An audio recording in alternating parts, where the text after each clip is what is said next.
accepts. Boom! We did it. Look at us. Hi, my friend. How are you? Hey, good. How are you doing? I'm good.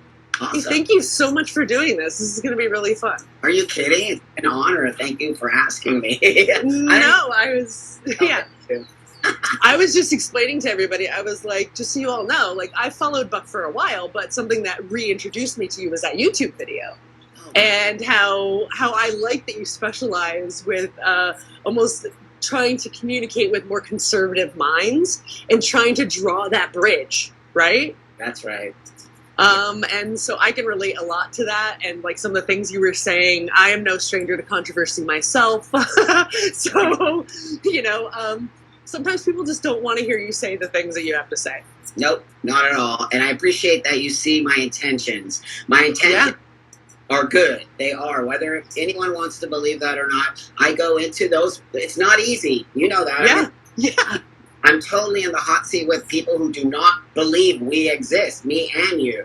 And it's a very difficult space to be in, but I do it because I can. That's the reason I do it. I can do it. And I always come out of it feeling that something happened. It might not have been a full bridge, but something little bit changed in their mind. And thank you. I appreciate that. Yeah. I mean, it's either you take the time to actually try to help explain something, or you just bitch at somebody and you're re-injuring the situation. You're making yourself come off as exactly what they think you are. That's right. That's right. Sorry that we went off on a little tangent, but I wanted to talk to you about it. I was like, And like in hopes that you don't have to run into the same roadblocks I ran into. I ran into a lot of roadblocks transitioning 29 years ago.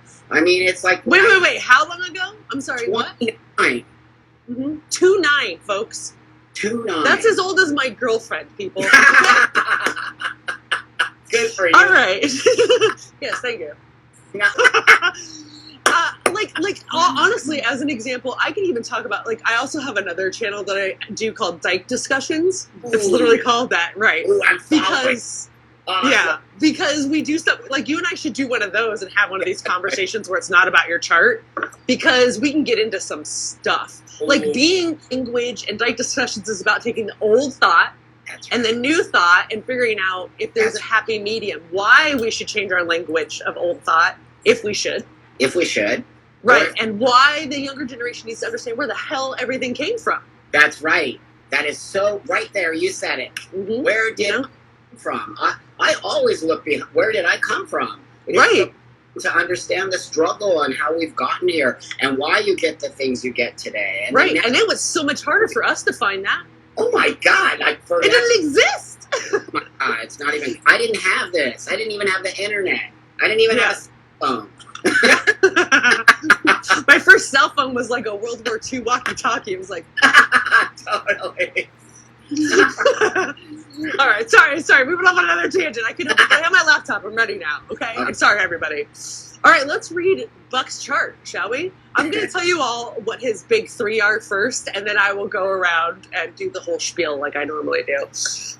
So your big three happen to be, you are a Gemini Sun, which might be obvious after this first tangent that we just had here. Geminis are the storytellers. So your sun sign is your true self. So that indicates you're a storyteller. Okay. Your moon is in Cancer, which is its native one and gives you a deep emotional capacity, right? Yeah. And then you are a Leo rising, which is where we'll start your chart. That's where everybody's chart starts, is at their ascendant, because it was the constellation on the horizon at the time you were born. So that's why it starts your chart. Oh. So isn't that cool? So everybody has all 12 of the signs in their chart. Like when you're looking at that circle, you can see all 12 of the signs are in there. And so it starts with your rising. It kind of just rotates every 2 hours until it stops at the time you were born. And that's your rising sign on that first house, okay? Okay. So for you, that's Leo. Okay. And that means it rules the first house of self. Now, all the houses, there's 12 houses. Okay. They go around. We'll talk about each of them as we go. Okay. But they represent a different part of your life. Like the first one's self. The seventh house is relationships. There's other stuff in between there. Okay. But it's not linear. It's kind of like, obviously you're not going to go immediately to your intuition. Right. Which is the 12th house. but still, there's always like different aspects that you're going through, right? So you have the attitude of whatever sign is ruling that house. Oh. Then you have the place of your life that it's happening in. And any of the little glyphs, those are planets. So those are like focus points that you're going to have. And there's thousands of them. We just talk about the higher up ones, the bigger astral bodies, if you will. Okay? Okay. And then at the end, we'll talk about how your points relate to each other, like how they get along. Okay. Or not. All right? Or not, yeah. Yeah, or not. So being a Leo rising, as an example, it ruling your first house. Leo's a fire sign. Okay. And they are about adoration. Now, sometimes Leos get accused of being like egotistical, but that's not it. It's actually about adoration, like getting adored for something you have actually done, not just like, sorry Libras, but not just like, oh, you look pretty. Yeah. But like, hey, I can't believe you put that outfit together for this outing that we're going on. Right. That would be something a Leo would like. Or like, I saw you work your butt off for that. I can't believe you got that done. Right. That kind of adoration. Okay, gotcha. Yeah. Right? And so, and other people will also see you as this because it's how you see yourself at first, like your first generation of yourself, right? Yeah. And then it's your public filter. So the fact that you're in the public eye makes complete sense because Leos tend to do that, right? Right. They're very grand. Yeah. It's totally making all the sense in the world. Yep. And so you like, when you go into a room, it's just like the glowing presence about you. And so that's how people first see you. They feel your energy and they feel you have power. That could be intimidating for some people, right? Yeah. So I'm sure you've experienced that as well. Oh, and that's because of your Leo thing. And your Leo kind of likes that a little bit. It's like, that's right. Yeah, no. Hello, everybody. What's up? It's like getting stroked when you... Exactly. Yeah. You're like, thank you very much. Now you have two generational planets. Generational planets are the further out ones that you think of when you think of the solar system. So like Uranus, Neptune, and Pluto. And they stay in signs for like 8 or more years. That's why they're called the outer planets. So anybody who's within your age range will have that planet in that sign, but not in the same house as you necessarily. So having them in the first house, this is more attention to yourself and how you're developing as a person. So you have, in Leo still, you have, what is it called? Hello? Sorry, there we go. It's Uranus. Sorry. There's a bug on my laptop. I had a moment. I'm fine. I didn't kill it. I just shoot it away. Don't. Nobody be mad. I just shoot it. Okay? All right. So you have Uranus here, and Uranus is the planet of rebellion. That's totally me. Yeah. So this is the spot where you're like F the man, basically. And it has to do with yourself and how you're presenting yourself. Imagine that. And you're not going to be typical with that. Even if it's something that people think is like, okay, well, that's typical for a trans man. No, it's not in this case. Right. That's right. Yeah. So that's exactly what that means. Wow. That's so crazy. You just nailed it. I know, right? I was like, when I was looking at your chart, I was like, whoa, some of this stuff is just so cool. Now, the other placement that you have in your first house is actually in the sign of Virgo. So Virgo is going to bring some energy to your first house where you, your organizational parts and wanting to perfect certain things that people see. You might have that moment. It's not your lead, right? You're trying to lead with adoration and grandeur first. But in the background, you're like, okay, I need to make sure I'm keeping track of this, that I've written the stuff down that I need to keep track of, all of that, because Pluto is what you have there, and it's a planet of transformation. So you want to take the things that you're learning about yourself, right? You're interesting and unique things, and you want to maybe write them down. So you'd be like, I learned this about myself today. Yes. And it helps you to transform who you are. Wow. So that's what that indicates. Wow, that's actually real. I actually do that. That's so Whoa. Wow. See, I love that. I love when I do readings like that. And it's like, whoa, I actually do that. So then when we move to the second house, which Virgo rules the second house, and so the second house is your house of value and the things that you find luxury in. So again, Virgo is a little bit anxious in their energy because they just want everything to be perfect, right? Yeah. They want to tie all the bows on everything. They're like, is that good? Okay, let's tie the bow on it. Yeah. So you value that. You value people trying to show perfection or trying to make things more on point, like always striving to make it better. That's right. You value that, and you'll look for that in your life and everything. because since you hold the high value in it, you'll want others to hold that as well.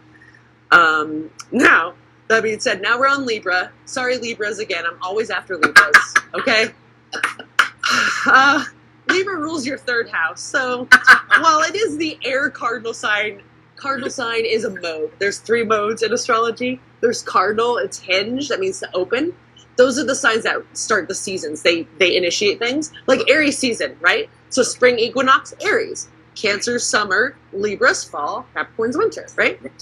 So they have that initiation, and air sign is what it is. So it's intelligence. So you like to initiate intelligent conversation, right? That's right.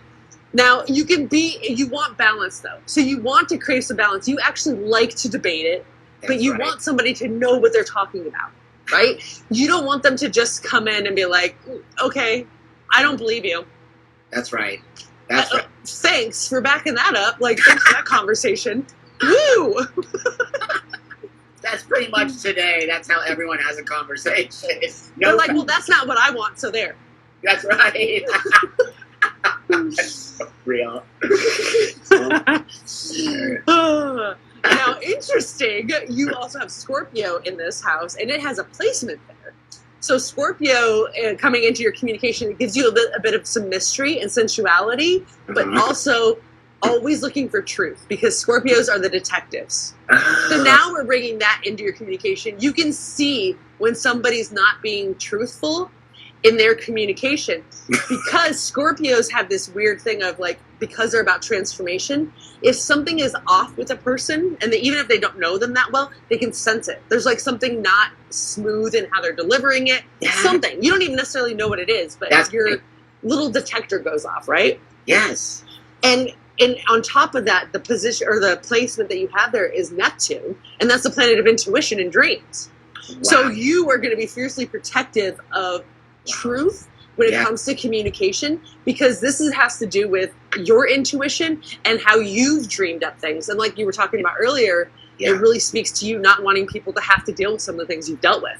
That's You're right. like, I transformed and I learned these things, and I want to be honest about it so I can help other people, and you will fight for that. You will fight against other people who are not doing that. That's really profound, actually, because that really resonates with my work in the trans health space, right? Really just saying, we're not all being truthful. This is ridiculous.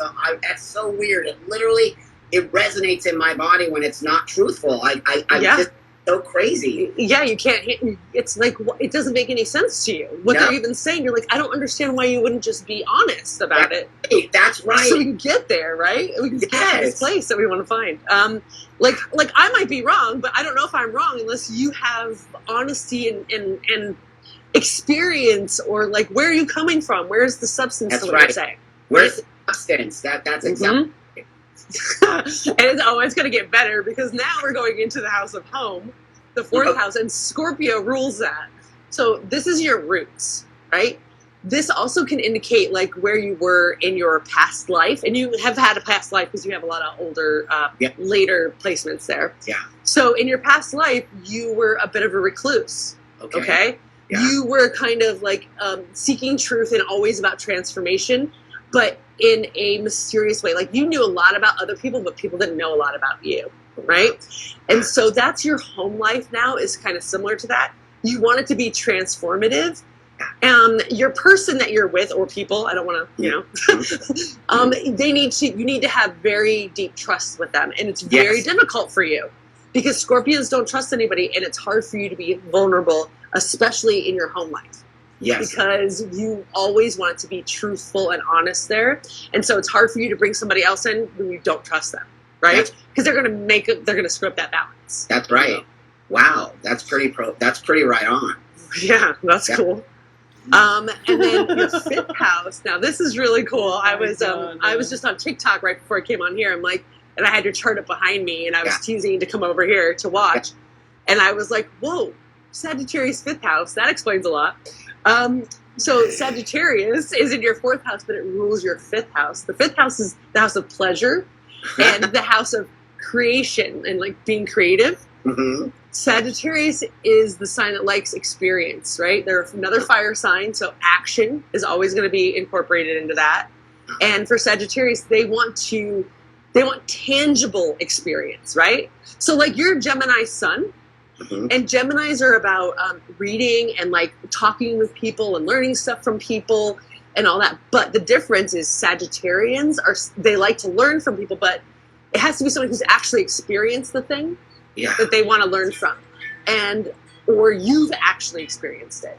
And the philosophies that you're hearing from them, or their spirituality, or any of that, if any of that area, it's really important for you to feel like you've experienced it before you create anything that has to do with it, right?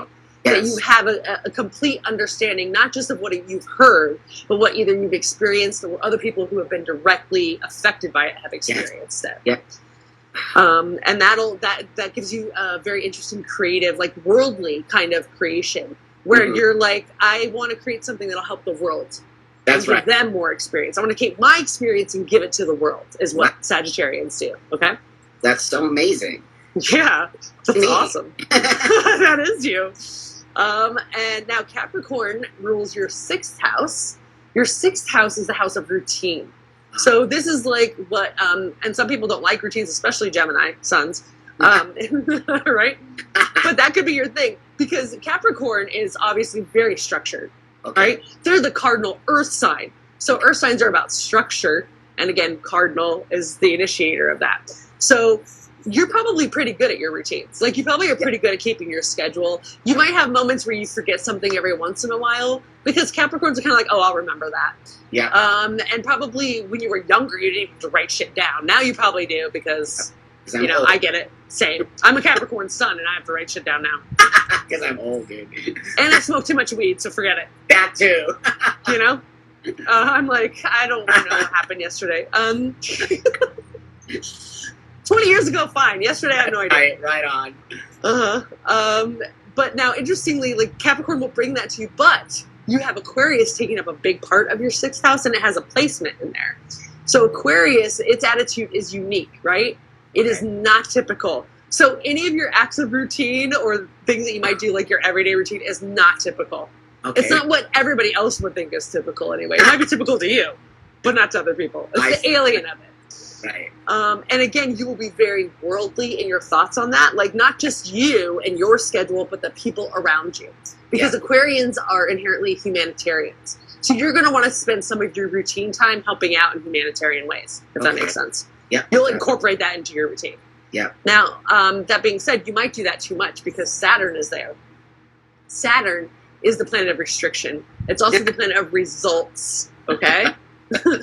So if it's an Aquarius in your acts of routine, what it's saying to me is sometimes you're being so much of a humanitarian and you're trying to like help everybody else that sometimes you're not getting the results you want because you're all over the place. It's very true, actually. Right?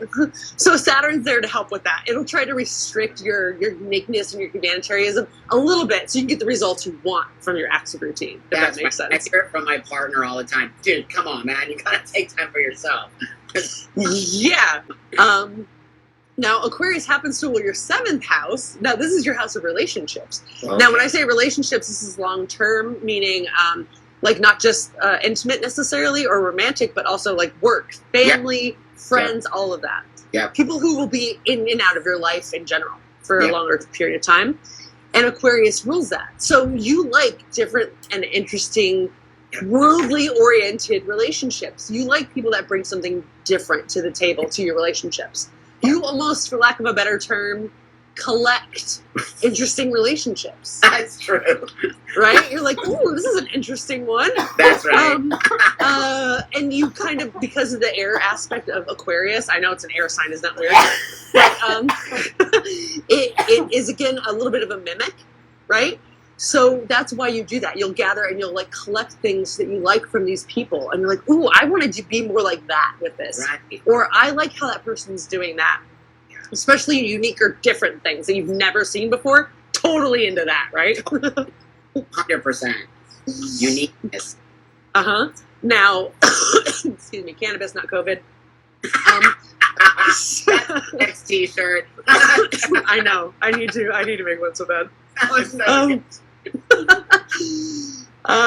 You have a placement here, but it's in Pisces. So Pisces is coming in here, bringing its intuition, its dreaminess to your relationships. So you have these interesting ideas and like how all the, including the world, remember, this is like long-term relationships that you want, because this is Jupiter that you have here. Jupiter is the planet of expansion. And I also think it's where people's hidden talents are. So, or maybe not so hidden, right? Yeah. So if you have it in relationships, you are able to build these intuitive and dreamlike relationship connections. Mm-hmm. So between either you and other people or other people in general. Mm-hmm. So again, like with your speaking and how you're doing that, that's kind of what you're doing. You're just bringing these other groups of people into the mix, if you will. And that's what that Pisces and Jupiter is saying. It's like, you're really good at that. It's something that's a unique talent that you have, if you will. Cool. Oh, whoa, almost dropped you. Okay. So Pisces rules your 8th house. Now this 8th house is the house of power. It's the house of sex, transformation, taboo, all of that. So having Pisces rule this means you're very intuitive with those areas. You're very dreamlike. Maybe you even own a company that has to do with something around those areas. You think? Now that I know, folks, okay? All right, that was an intuitive reading on my part. I know that Buck has that, but maybe you should be in the sex industry in some way, shape, or form is what that's indicating to me. Makes total sense. It sucked me in the sex industry. I was like, I want that. That is yes. The place to be. And you're like, you didn't even dream of some of the stuff that you could do out of that, and like the things that have happened for you out of that, and very not typical of what people would experience necessarily. That is so wow! I can't even believe it, because that was my vision, to create something that didn't exist, and I did, literally in the whole world, and that people pleasure themselves. So yes, a total wow! That makes so much. It was really, really a huge vision of mine that actually came true. Yeah, I mean, you have the planet of expansion there. It's allowing you to do that. And it's like, I mean, in the 7th in Pisces, which allows your relationships to expand into your power, is what I'm saying. Wow. So like that house is like, it's got all this intuition and dreaminess. That's what you're supposed to be doing, is some sort of career in that area that has to do with that stuff. Transformation. I did it. And then I did the same with cannabis. My same dream, to bring that into the cannabis space. Wow, that's so crazy that you said that. That's cool. Now Aries rules your 9th house. So this is the house of experience. I'm laughing because I'm just thinking about it already.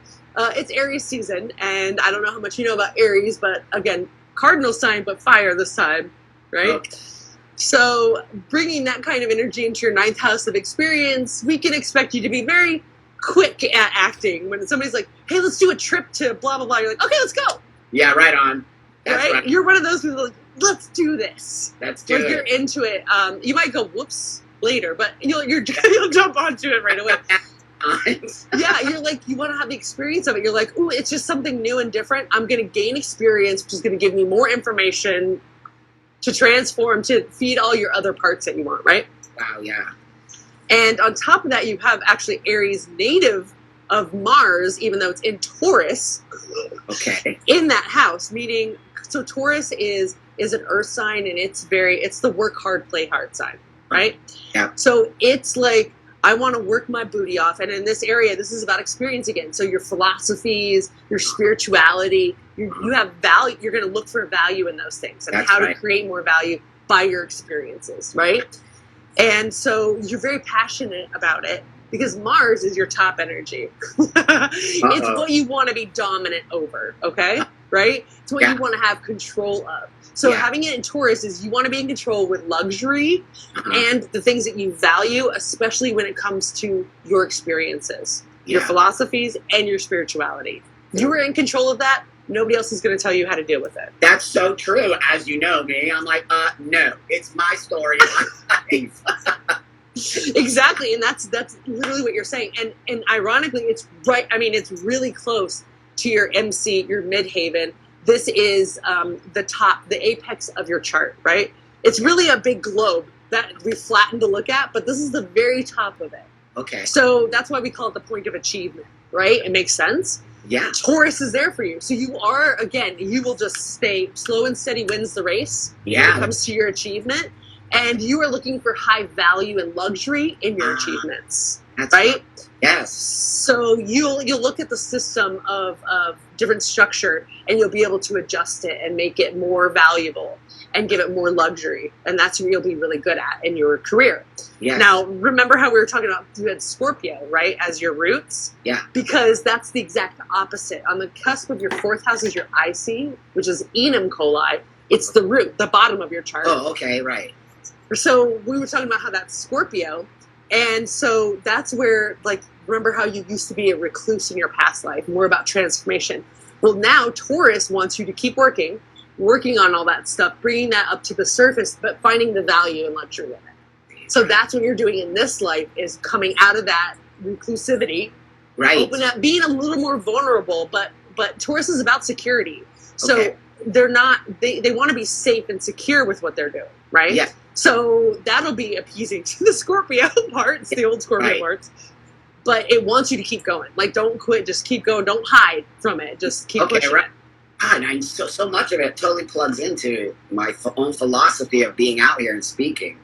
That's amazing. I love when that happens. I love when it resonates so well, you know? Yeah. So Taurus, because it rules your 10th house, that's the 10th house I was talking about, there are 2 signs, or 2 placements here, but they're in Gemini. So interestingly, you also have Gemini in your house of ambition, right? Okay. So now you're adding to it, your ego is going to be put into it, your true self, because that's what your sun stands for. And now you're going to be a storyteller. So in your achievements and in your career, something that you're trying to achieve, it's going to have to do with some sort of communication. Right. Because Geminis are the storytellers, and they have to, get that story out there. They also like to read a bunch of books. So you're probably reading a bunch of different books on how to succeed. That's things like that. Hilarious. At least a preface and be like, that looks like a good one. Put that over here. Totally me. You totally nailed me. I'm like, oh, that was a good book. Right on. That's Gemini. Any Gemini placement, wherever it happens to be, that's where you read the kind of books that you'll concentrate on, and there'll be like 8 of them that you've read partially. You can completely see I have a whole stack. That's hilarious. That's amazing. Now, on top of that, you also have Mercury here, which is natively ruled by Gemini, and it's the planet of communication. Oh, wow. So you're adding the fact that you should be involved in communication. Your ego is part of it, your true self. The people get to see Gemini the more they get to know you, right? They'll see Leo at first, but then the more they get to know you, they'll see the Gemini parts of you, because that's the true self. And that's when you'll feel like you're more comfortable to communicate with them. Because, like, we don't care what other people think, but it's like, is it worth it to start a fight with them or not? No. You know, in some cases, it's like, they don't even know. It's not even worth it. That's right. Thank God we know that. It's such a waste of time. Oh, sometimes I'll be halfway in the fight, like, what am I doing? What am I doing? Okay, I'm guilty. I did that. Why am I here? I'm like, clearly this was, no. Not bad. Yeah. That's crazy. So Gemini happens to rule your 11th house. This is your social house, like your networking, the kind of groups you want to be in, and the kind of humanitarian acts you want to be in. Guess what? It's all about communication and storytelling. So you'll look for those kinds of groups. You look for those kinds of humanitarian acts. You'll want to get your voice out there to people to help. That's what you're looking for. Now, you also have 2 placements in this house. Let me double check that your moon is in that house. It's right on the cusp there. No, it's in the 12th. Okay. Okay, so you have 1 placement here. My bad. It's in Cancer, and it's your bottom energy. Venus. Now, that just means what you need to surrender, right? So the reason why I started Queerstrology in the first place is they're like, men are from Mars, women are from Venus, bullshit, right? Like, women can't ever be assertive. Men can't ever be loving and caring. And if you don't have a gender, then what are you supposed to be anyway? Totally. So I changed them to top and bottom energy, but really it's about like what you want to control and what you need in order to surrender. Yeah. So for you, how you can feel more vulnerable is if somebody is very nurturing and understanding, and they have as much of a deep emotional capacity as you are, which is quite a tall order, because you also have your moon in Cancer, okay?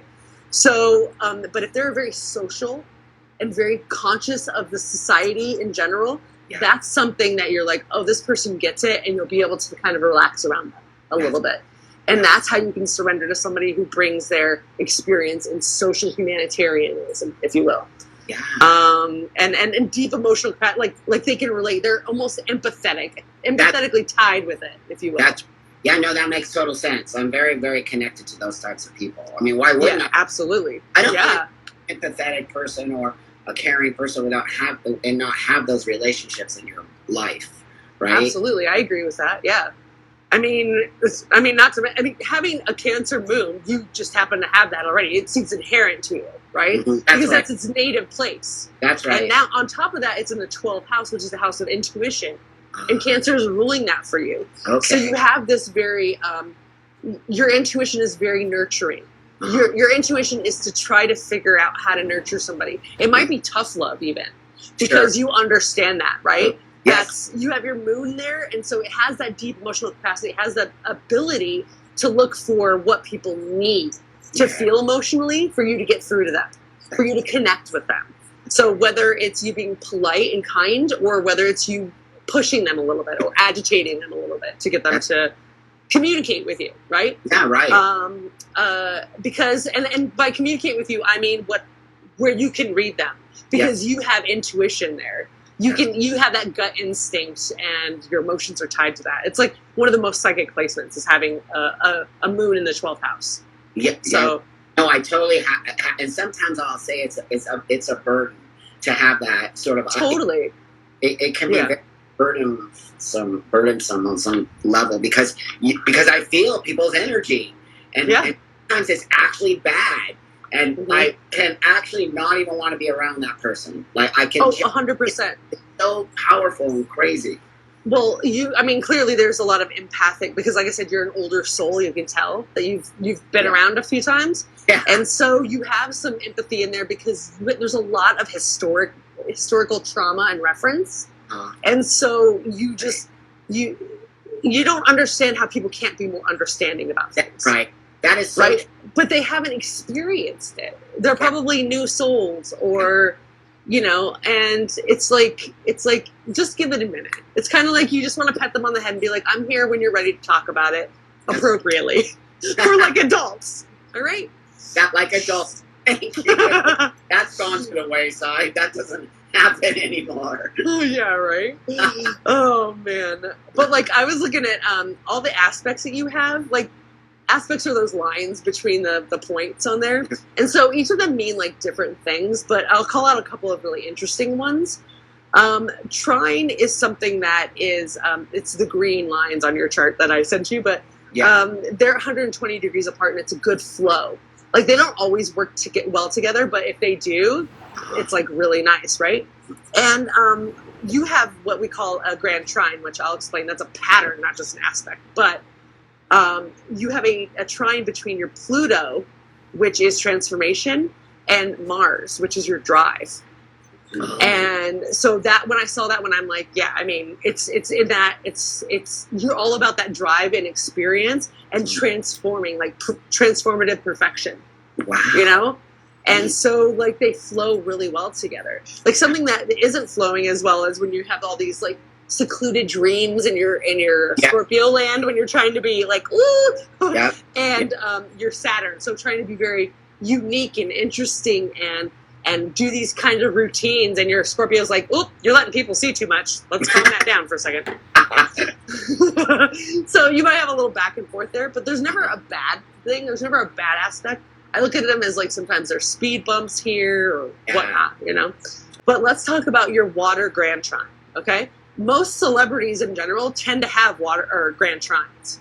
They're not uncommon, but they're not the most common of the patterns. Okay. Patterns are 3 or more of those focus points that are interacting with each other. Okay. So a grand trine is exactly what it sounds like. It's a triangle, right? Okay. It's always the same element. Yours is in water. Okay. Water is about emotion. So your hidden talent has to do with emotion. I'm so emotional. I really am. No, really. But it has to do with your work and what your hidden talent. And the 3 placements that are wrapped up in it are your Neptune, so your dreams and your intuition, your expansion, and Jupiter, right? How you're expanding, and then how you surrender or learning how to surrender. All those are the three that are all working together to try to give you this talent of emotional depth, right? Yes. So again, your experience is in there again. Your dreams, your experience, and how you love is basically your formula for your secret, like, superpower, if you will. Yeah. Wow. So, yeah, that's cool, right? It is cool. So anyway, that's just kind of the gist of it there. It was a fairly quick reading, but we got in there. But it really does hit on things that I can relate to 100%. I'm a very highly emotional person and very empathetic, whatever, you know what I mean? I get very sensitive to things, and, you know, it's a difficult conversation we're having, and a lot of people won't have it. So I appreciate you having it. Yeah, no, absolutely. Because I appreciate it too. I like looking for the inner workings of where we're at and how to get us further along. You Me too. That's exactly right. Thank you for it. Yeah, thank you so much. This is really great. I really love your energy, and now we're super connected as friends. Yeah. I appreciate you a lot, my friend. So thank you. And I'll let you know. I think I'm coming to LA soon or this summer, so I'll look you up and get together, right? Hell yeah. Call Snoop. You know Snoop? I want Snoop to come too. On the line here for. No, but I'm like, one day I will smoke Snoop under the table. Oh yeah, for sure. It's gonna happen. Sure. I gotta have it. All right. Right on. All right. Thank you, Buck. Thank you so much. You all, please. I'm gonna put Buck's information in the link in my profile, so please go over there and check it out. All right. Thank you so much for doing this. Thank you all for coming. I love you all. Stay safe. Cheers. Right on.